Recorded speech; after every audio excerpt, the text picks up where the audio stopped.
Hoy entonces continuamos con la serie de Gozo y el tema de hoy es Pablo y sus amigos. Y generalmente podemos decir algo importante sobre una persona es cuando vemos sus amigos y sus enemigos, ¿sí? ¿Qué dicen sus amigos y sus enemigos de esa persona? Dice mucho de esa persona. Y Pablo tenía de ambos. Pablo tenía muchos enemigos, incluso personas judías que estaban en contra de la forma en cómo él compartía el evangelio. Pero también él tenía ciertas personas que a lo largo de sus viajes empezó a tener cariño y tener una gran estima. Y si queremos saber esos nombres y si alguno quiere saber un nombre para un sobrino, para una nieta, un nieto, pues Romanos 16 nos dice aquellas personas que fueron importantes para Pablo. Pero en esta mañana quisiera resaltar dos personas a las cuales él fue muy cercano a esas dos jóvenes realmente. Y el uno fue, ¿saben quién fue? Timoteo, ¿sí? Y el otro, ¿quién fue? Ese no es muy conocido, ¿sí? Epafrodito. ¿Qué tal para un nieto ponerle Epafrodito? Oh, bonito ese nombre, ¿cierto? ¿Sí? Y quisiera que en esta mañana hablemos sobre estas dos personas, que fueron dos amigos muy cercanos a Pablo. Y nuestro texto nos muestra cómo Pablo habla de estas personas más cercanas. Uno era como considerado un hijo para él, quien era Timoteo, y Epafrodito era conocido más como un hermano para él. Estos dos amigos le sirvieron a él cuando él estaba en prisión y lo mantenían animado en su trabajo para el Señor.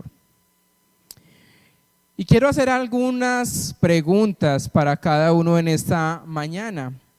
Y la primera pregunta que quiero hacer es, ¿quiénes son tus amigos?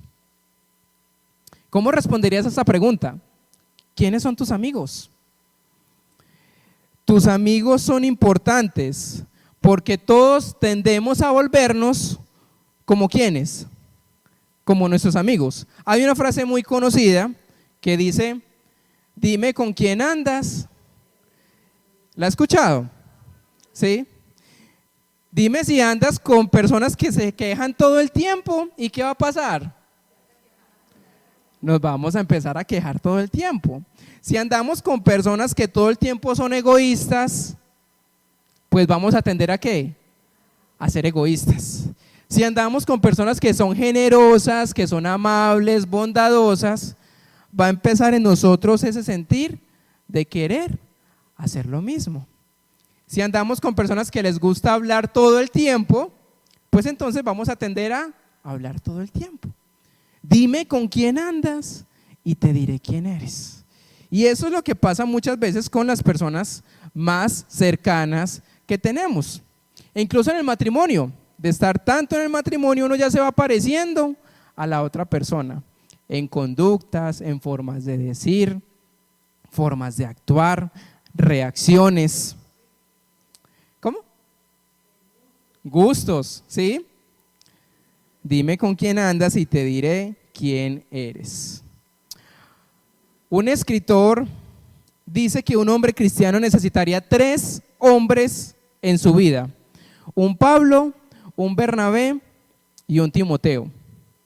3 personas que deberían influir en su vida. Primero, Pablo, un mentor espiritual. Todos deberíamos tener una persona que nos anime a crecer espiritualmente. Un Bernabé, que era un amigo muy cercano a Pablo. Y un Timoteo, quien era su hijo espiritual, un discípulo. Todos en nuestra vida deberíamos tener ese tipo de personas. Una persona que nos ayude en nuestro crecimiento espiritual, un amigo cercano donde les contemos las cosas más profundas de nuestra vida, pero también alguien a la cual yo le pueda ayudar en su crecimiento espiritual. Necesitamos mentores, amigos y discípulos para ser cristianos completos. Una pregunta más, por favor, y es: ¿quiénes son las personas a las que admiras? ¿Quiénes son tus héroes? Las personas a las que miras como modelos a seguir. Piensa por un momento en esas personas. Y dime tus héroes y te diré tus valores. Y cuando un visitante llega a Colombia, es algo usual que en las ciudades principales o en los pueblos, por lo general hay una plaza, ¿cierto? Y en la plaza, por lo general, ¿qué es lo que hay? Una estatua, ¿cierto? ¿Cómo se llama la plaza de acá? Plaza de Bolívar. ¿Y eso es nombre de qué? A Bolívar, un hombre muy influyente en la historia. Los héroes nos enseñan historia e imparten valores a la próxima generación. Y todas esas preguntas son relevantes mientras estudiamos Filipenses. Y quisiera que en esta mañana veamos el capítulo 2, desde el versículo 19 hasta el 30. Porque en este pasaje estamos leyendo una nota muy personal de Pablo hacia dos amigos muy cercanos. Y un pastor llamado Andy McKitty desarrolló 5 principios para un ministerio efectivo basado en este pasaje. Y quisiera tomar en esta mañana esos 5 principios de este hombre. Filipenses capítulo 2, versículos de 19 al 30. Y si usted quiere desarrollar un ministerio de servicio efectivo, sería importante tomar nota de estos 5 principios para nuestro crecimiento en nuestro ministerio. Así que entonces vamos al versículo 19 y vamos a leer hasta el 21. Y el primer principio que nos habla de este texto es que nosotros deberíamos ser personas antes que beneficios. Y dice en esta versión, Nueva Traducción Viviente: si el Señor Jesús quiere, espero enviarles pronto a Timoteo para que los visite. Así él puede animarme al traerme noticias de cómo están. No cuento con nadie como Timoteo, quien se preocupa genuinamente por el bienestar de ustedes. Todos los demás solo se ocupan de sí mismos, sino de lo que es importante para Jesucristo. Timoteo provenía de un matrimonio mixto. Su papá era un griego no creyente, pero su mamá, Eunice, al igual que su abuela Loida, eran judías convertidas al cristianismo.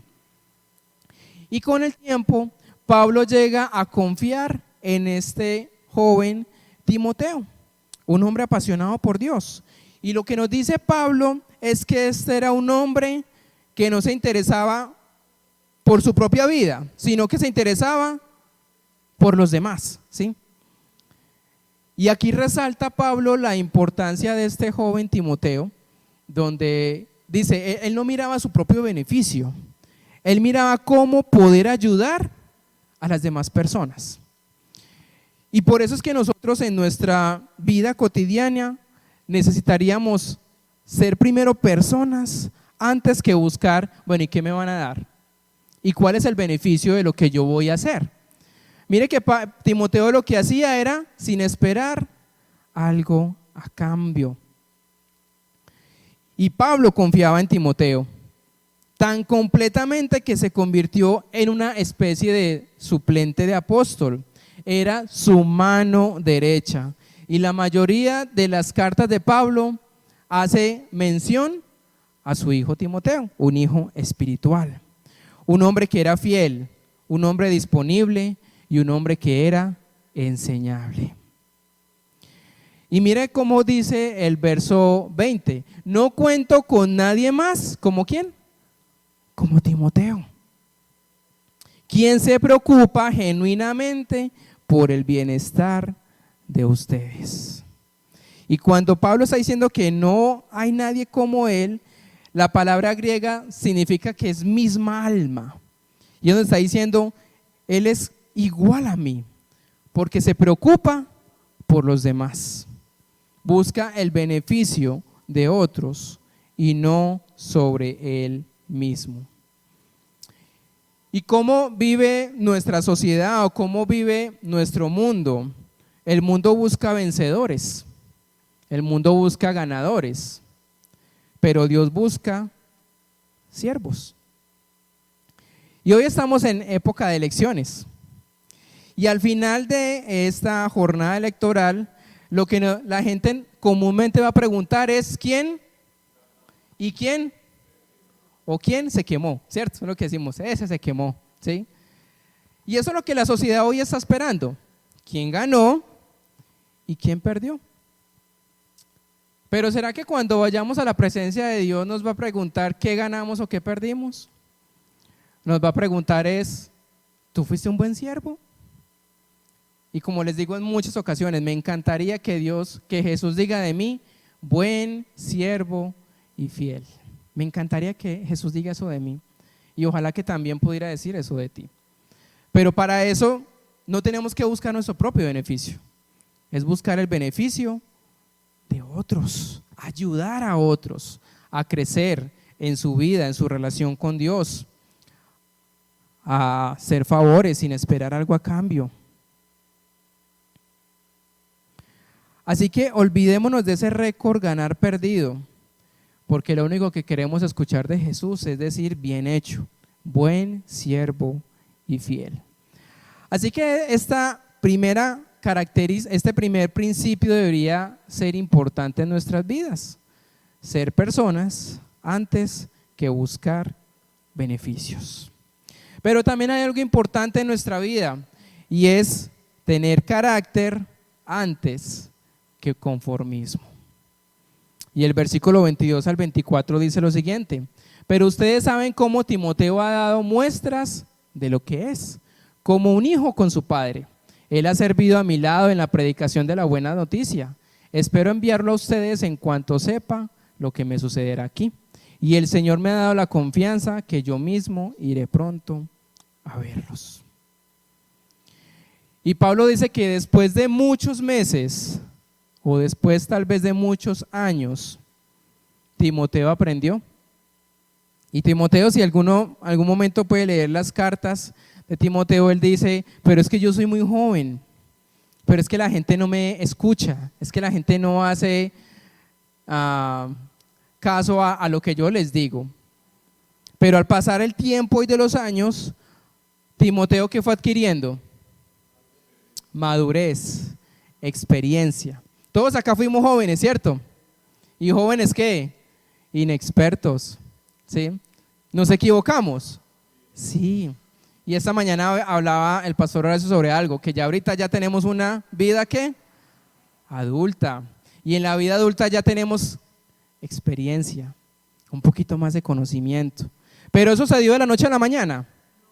No, fue parte de un proceso que Timoteo estuvo dispuesto a hacer, formar su carácter, aprender a través de otra persona. Y no se conformó simplemente con un tipo de aprendizaje, sino que aprendió de Pablo, a lo cual él dice, este hombre no es lo que cuando yo lo conocí, una persona apasionada, porque fue puesto a prueba y vivió de la manera correcta, compartiendo las buenas noticias. Y tengamos en cuenta que este tipo de demostración no ocurre de la noche a la mañana. Demasiadas personas quieren espiritualidad ¿cómo? Instantánea. Llegan a una iglesia y dicen, bueno, ¿cómo crezco? ¿Cómo necesito crecer? Ah, bueno, listo, leamos la Biblia, pero sí, ya leí toda la Biblia, ¿y qué más hay que hacer? Porque quiere una espiritualidad ¿cómo? Ya. Pero la espiritualidad ¿cómo se desarrolla? Conociendo a Dios poco a poco, cayendo, pero volviendo ¿qué? A levantarnos, ¿sí? Y quisiera en esta mañana dar una ecuación simple acerca de el carácter, y es esta: T más D es igual a C. ¿La T es qué? tiempo, la D, disciplina y la C, crecimiento. ¿Qué quiere decir esto? Que tiempo más disciplina es igual a ¿qué? A crecimiento. Y eso lo vemos en cada una de las áreas de a un profesional o de una persona que quiere desarrollar algún deporte. El ciclismo se puede desarrollar en la mente diciendo ¿cómo voy a pedalear? ¿Qué necesita? Práctica, ¿cierto? ¿Sí? Y la práctica, ¿qué nos lleva? Tiempo, ¿cierto? ¿Sí? Pero no solo es decir, bueno, voy a tener el tiempo para poder practicar pues una bicicleta.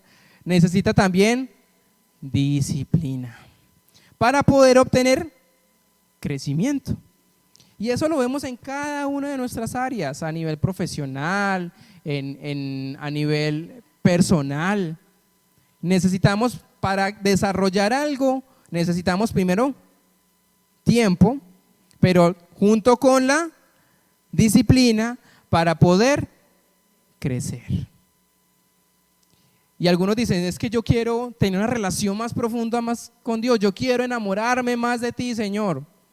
¿Pero qué necesita? Tiempo, disciplina para crecer. Y eso es en todas las áreas de nuestra vida. Pero hoy, ¿qué es lo que queremos? ¿Todo qué? Ya. La juventud hoy en día, ¿qué es lo que quiere? ¿Dinero qué? Ya. Trabajar menos y ganar más. Y en menos es menos tiempo, ocupar más habilidades para poder ganar más dinero. Y por eso hoy en día, qué tan difícil es que jóvenes tengan el deseo de trabajar 8 horas diarias y de trabajar aún sin tener experiencia y por un salario que de pronto no es el acorde porque no tiene mucha experiencia.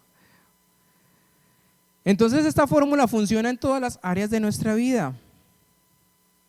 ¿Cómo comprendemos que Dios no está buscando superestrellas? Ya tenemos demasiadas superestrellas en el mundo. Personas que construyen sus carreras sobre la exageración, la ostentación o el marketing. Pero Dios quiere personas fieles que hayan demostrado su vida haciendo las cosas poco a poco. Entonces, ¿cómo desarrollamos un carácter? Con tiempo, disciplina y empezamos a crecer. ¿Será que somos las mismas personas que hace 5 o 10 años? No lo somos, porque requirió de tiempo, de también adquirir algunas habilidades, disciplina, para poder crecer. Entonces, ¿cuál es el primer principio para tener un ministerio efectivo? Que seamos personas antes que beneficios.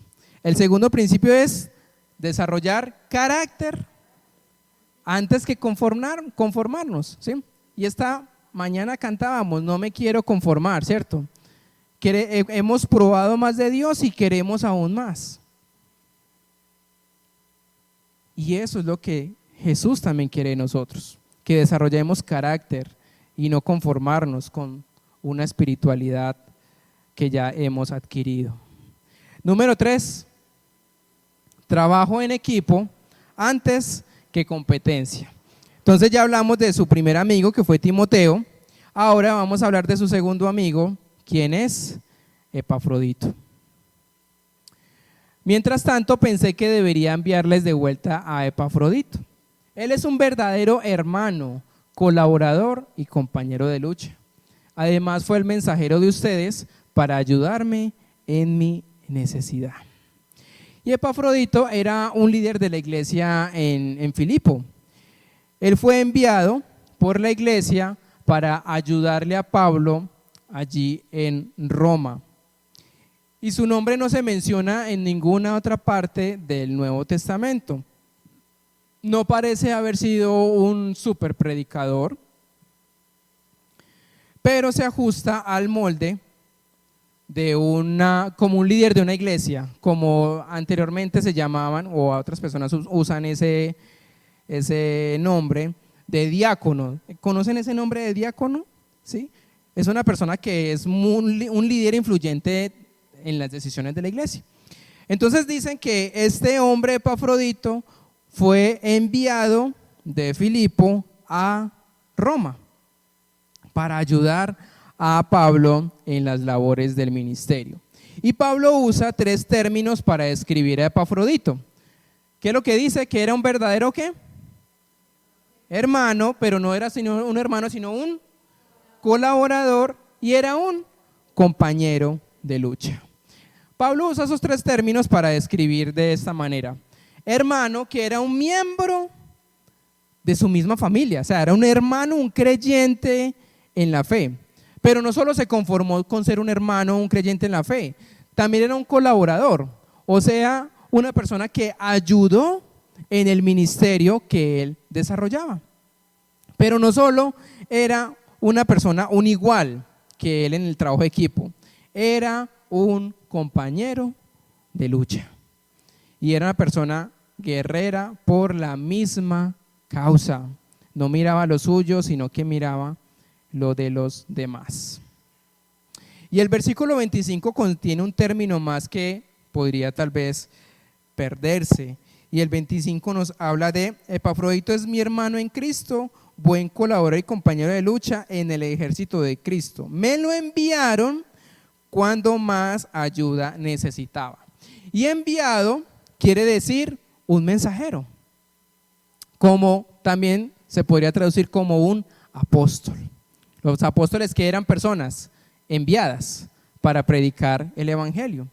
Entonces Pablo aquí está resaltando que este hombre Epafrodito era un apóstol que fue enviado desde Filipo hasta Roma para ayudarle en la causa de Cristo. Gran elogio que entonces Pablo hace a este hombre. Y Pablo deja claro que tiene una alta estima con este hombre de Filipo. Y Pablo está diciendo que este era el hombre y por lo tanto es digno de ser admirado y tener respeto. Y Pablo lo que hace es decirle a la iglesia: ténganlo por la alta estima, porque él desarrolló carácter en este tiempo, porque hubo un trabajo en equipo. Aquí no había ninguna competencia, quién era mejor que quién, simplemente él se dejó usar para el mismo trabajo que desarrollábamos. Y cuando estemos ante el Señor, no vamos a estar pensando quién tuvo la iglesia más grande. Eso no es importante. Lo importante es que como iglesia trabajamos en equipo para el desarrollo de su misión. Y eso es lo que deberíamos formar en nosotros, que podamos trabajar en equipo. Pero hoy en día el egoísmo, hoy en día es: yo miro por lo mío y cada quien defiéndase como quiera. Y qué difícil es trabajar en equipo hoy. Qué difícil es aún en las iglesias trabajar en algún ministerio en equipo. Número 4, reino antes que comodidad. Y luego el texto nos dice: lo envío porque desde hace tiempo tiene deseos de verlos y se afligió mucho cuando ustedes se enteraron de que estaba enfermo. Es cierto que estuvo enfermo e incluso a punto de morir, pero Dios tuvo misericordia de él, como también la tuvo de mí, para que no tuviera una tristeza tal otra.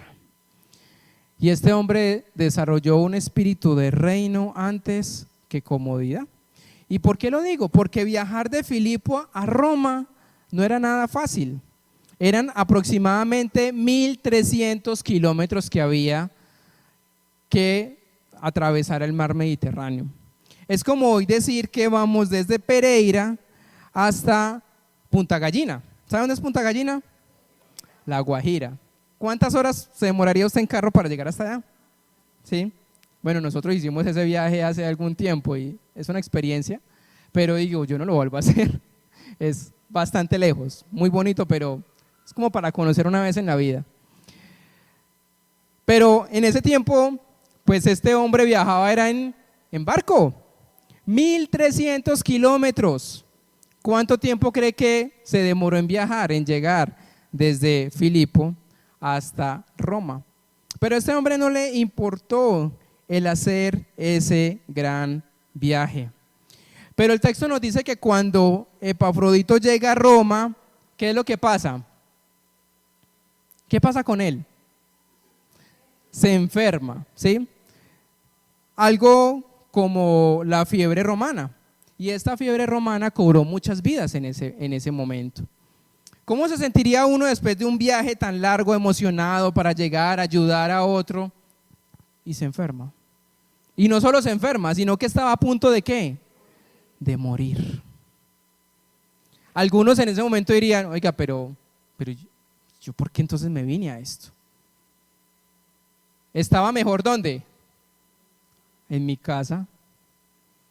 Pero él no prefirió su comodidad, él prefirió el reino.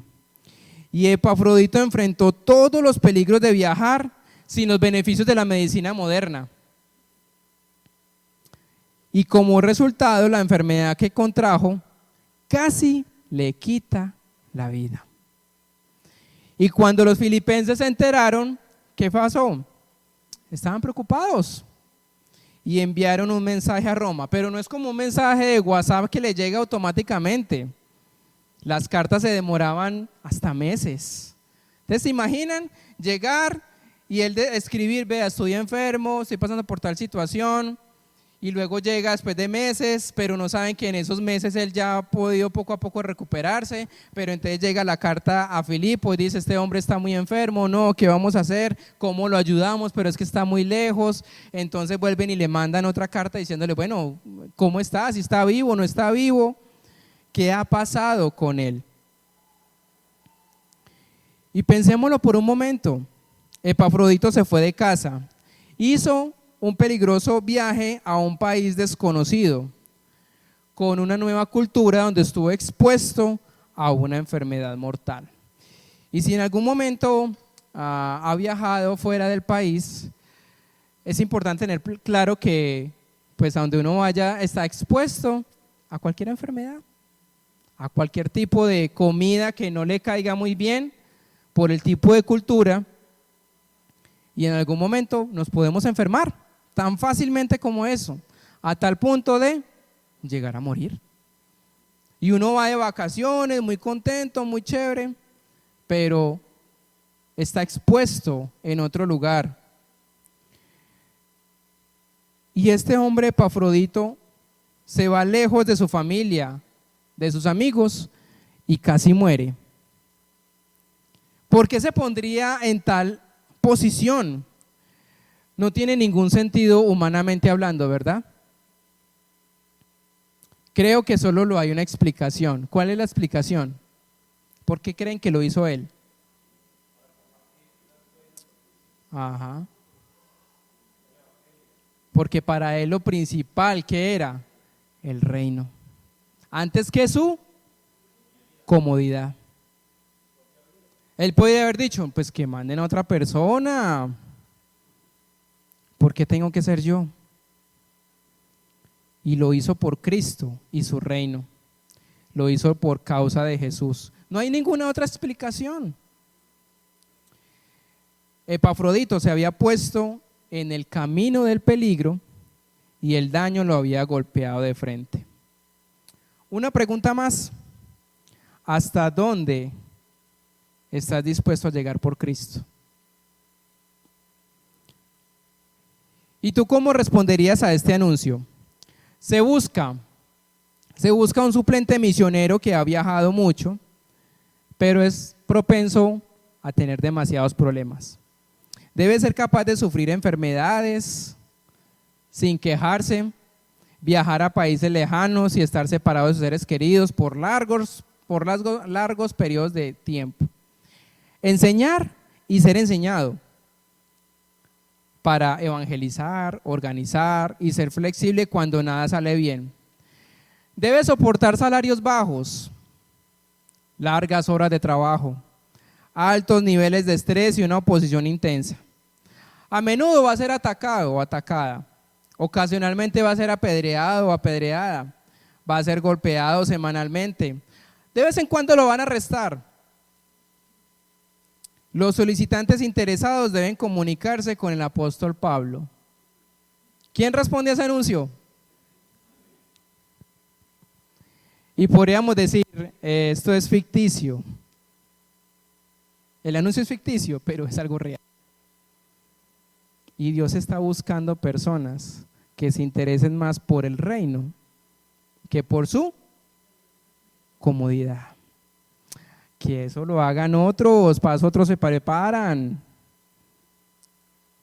Que vayan los misioneros, que para eso se les paga y les dan algo. ¿Qué me voy a esforzar con ir a hacer algo por los demás? Ningún candidato. ¿Quién se apunta? Y con ese anuncio, más de uno diríamos, no. Preferimos a veces nuestra comodidad antes que el reino. Pero este hombre Epafrodito ocupó este puesto y puso el reino de Dios antes que su comodidad. Algunos podrían decir, pues de pronto era soltero y no tenía mujer e hijos y fácilmente podría hacer esa labor.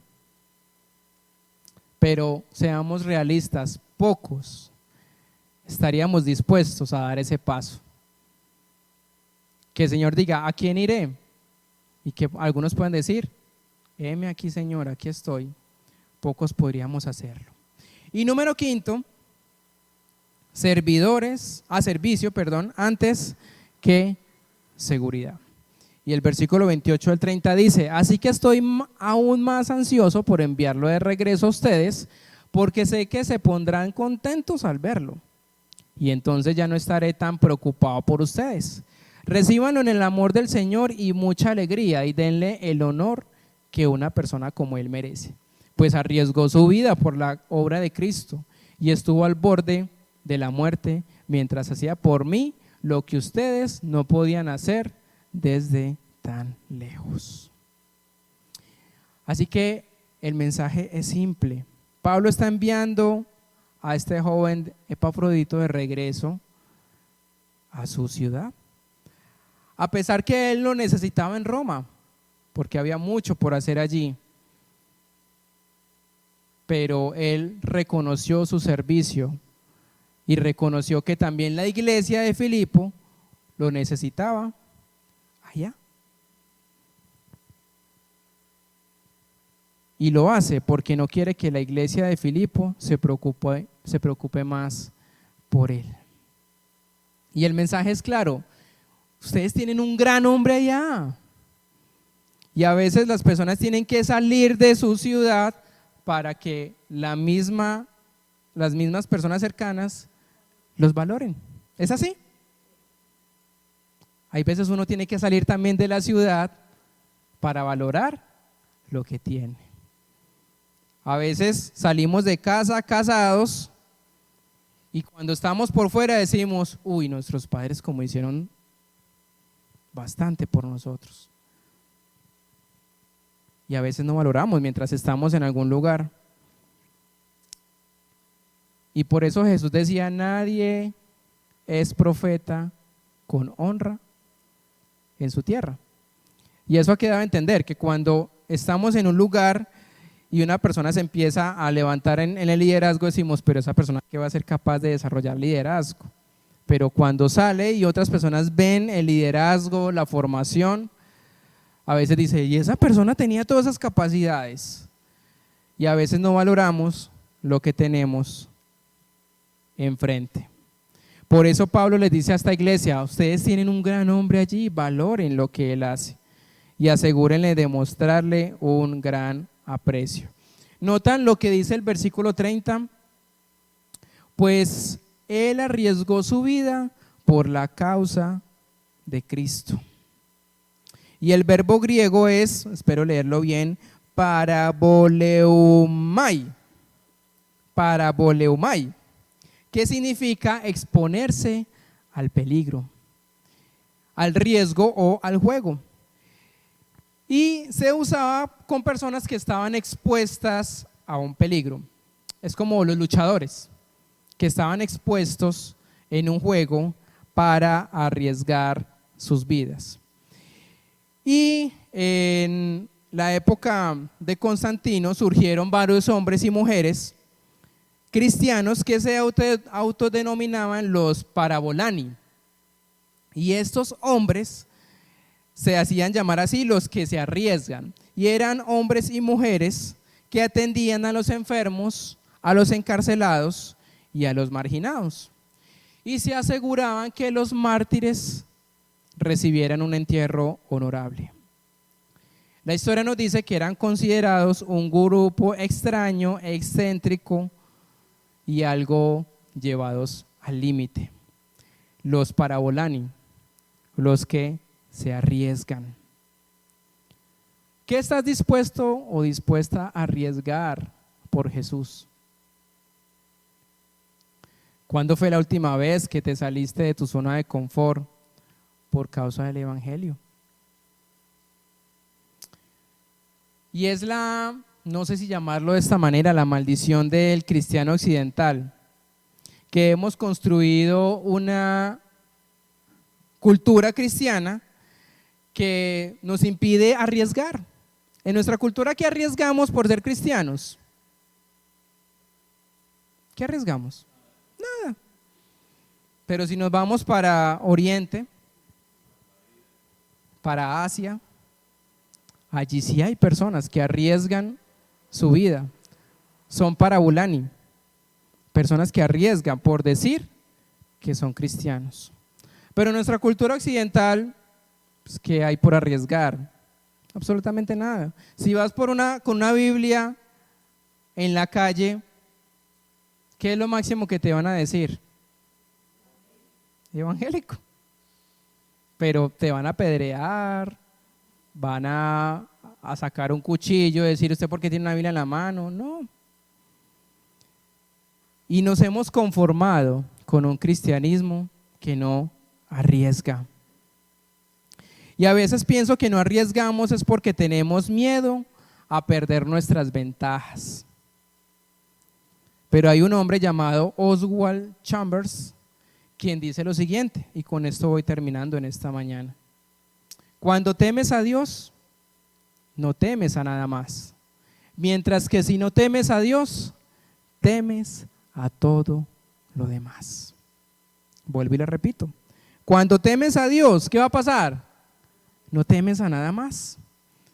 Mientras que si no temes a Dios, ¿qué va a pasar? A todo le vas a temer. Y aquí está la última línea de mi mensaje. Dios está buscando a algunos jugadores. Él está buscando por todas partes a algunos parabolani que arriesgan su vida por causa de Jesús. Toda la gente, escuchen bien, toda la gente se juega la vida por algo. ¿Dónde estás poniendo la tuya?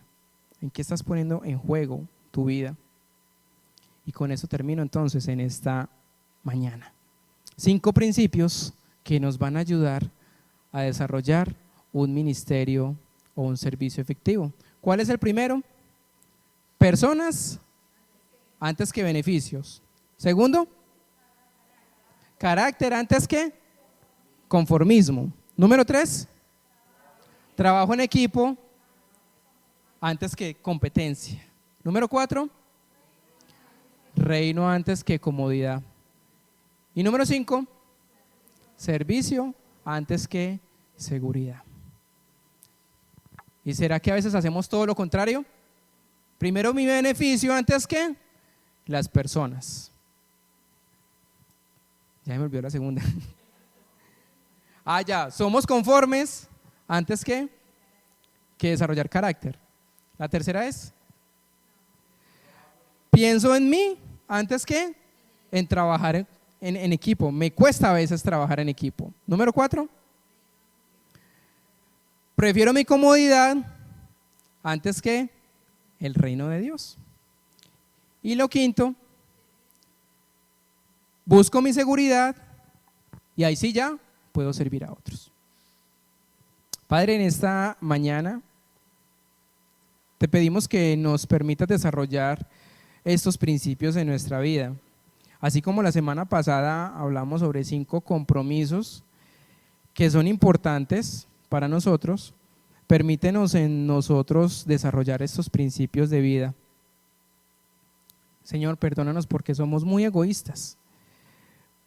Muchas veces pensamos en nosotros, nuestra comodidad, nuestra seguridad, nuestro prestigio, querer ganar, y pensamos poco en tu reino, en la incomodidad, en servir, en buscar el que otros puedan ser servidos antes que me sirvan. Porque vivimos en una cultura de egoísmo, vivimos en una cultura donde suena feo, pero dice el vivo vive del bobo. Pero contigo es tan diferente, porque en la cultura del reino miramos a los demás antes que mi propia comodidad o mi propio beneficio. Señor, ayúdanos a mirar con tus ojos, ver una realidad de una sociedad e ir contra la corriente. Y muchas veces no arriesgamos nada porque no necesitamos arriesgar, porque vivimos en nuestra cultura, en nuestra ciudad, donde no hay problema andar con una Biblia, decir que soy cristiano, regalar una Biblia. No, eso no es problema. ¿Y qué estamos dispuestos a arriesgar por causa del Evangelio? Tal vez en algún momento es el sentirnos incómodos y ayudar a otros. Tal vez es dar palabras de aliento a personas que ni siquiera conocemos. Estamos arriesgando el que nos digan algo o nos insulten. ¿Qué estamos dispuestos a arriesgar por el reino y por tu causa? Y como decía esta canción de esta mañana, yo no me quiero conformar. Y permite que en nuestro corazón haya una carga de no conformarnos solo con ser una iglesia que viene un domingo o los miércoles de manera virtual y que crecemos, que aprendemos, que no nos conformemos solo con eso, porque hay gente afuera que está muriendo sin Cristo y necesitan de cada uno de nosotros, de nuestro ejemplo, de nuestra coherencia, de nuestra conducta, para que vean en nosotros el amor que hay y no simplemente hablar palabras bonitas. Necesitamos ser coherentes, Dios, y ayúdanos en ese proceso. Y como lo he dicho muchas veces, la gente está cansada que les hablen de Dios, la gente quiere ver a Dios. ¿Y cómo lo va a ver? A través de nuestras acciones, pero no solo lo que hacemos por fuera, sino que somos luz también en nuestro hogar. Y permítenos desde nuestro hogar también no conformarnos, tomar buenas decisiones, hacer lo correcto, vivir una espiritualidad centrada verdaderamente en tu palabra. Y te pido que nos guíes cada día, porque eso es una lucha interna entre querer hacer lo propio o hacer lo que tú nos pides. Amar al prójimo, amar a nuestros enemigos, dar nuestra vida, dar la otra mejilla, dar una milla más por aquel que lo necesita. Así que esa semana pueda esto hacer algún eco en nuestro corazón y llevarlo a la práctica. Te lo pido en el nombre de Jesús. Amén.